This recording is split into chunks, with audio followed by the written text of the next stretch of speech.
my name is Mark Walsh from trading company Integration Training. This is a short video on why don't people get on. I see a lot of conflict in organisations I work with, in families around me, in people in the street in the UK and other countries I go to. I don't necessarily think conflict's bad per se, but I do see that it's done with less skill than I'd enjoy. So let's look at this as a fundamental question. Why don't people get on?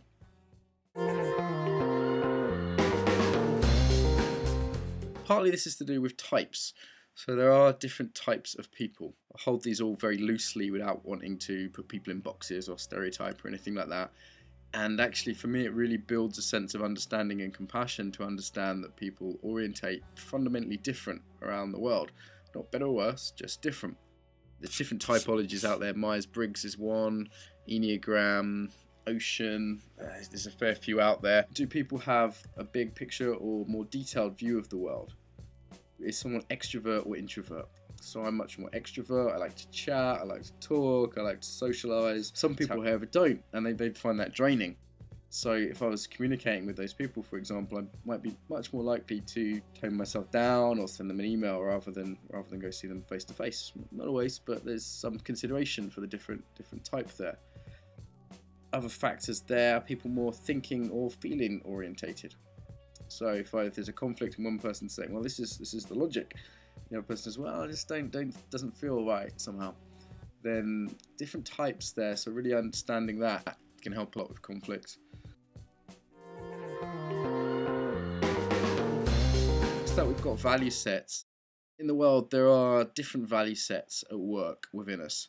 People tend to express different value sets more or less strongly.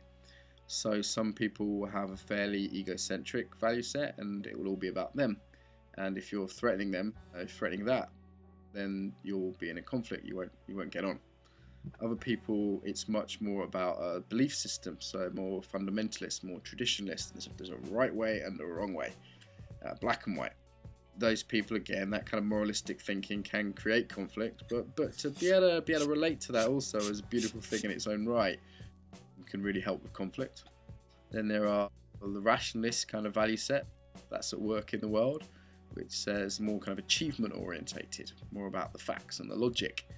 And there's a pluralistic value set, so that's the world is one family, we're all beautiful, unique snowflakes, different. And these value sets, they're essentially speaking completely different languages. So if you take a stereotype of a pluralistic Guardian reader in the UK and a more traditionalist Telegraph reader, they try and talk about politics, work, religion, whatever. They just miss each other.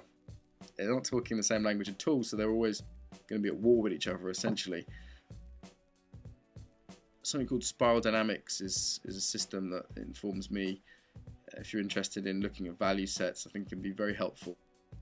For me, the learning is to really be able to enter into the value set that I'm having communication with in work or wherever it is. To give you a concrete example of that, I was working in Sierra Leone recently, and religion is quite a strong force out there in a way which it isn't generally in the UK.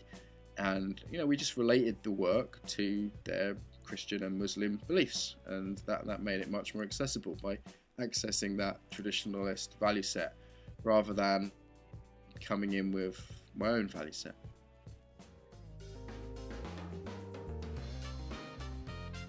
There's also something universal from everyone, and if people are connecting to this, then they usually get on. This is our underlying needs and values. Problem is that people are normally connected to judgment and blame, and to moralistic values, and to particular strategies for achieving what they want to achieve rather than the underlying need.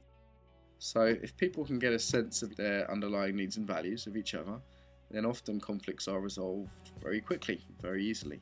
So really recommend something called NonViolent Communication by Marshall Rosenberg, which has a lot to say about how the specifics of doing this, things like separating out observations from evaluations, how to make clear requests.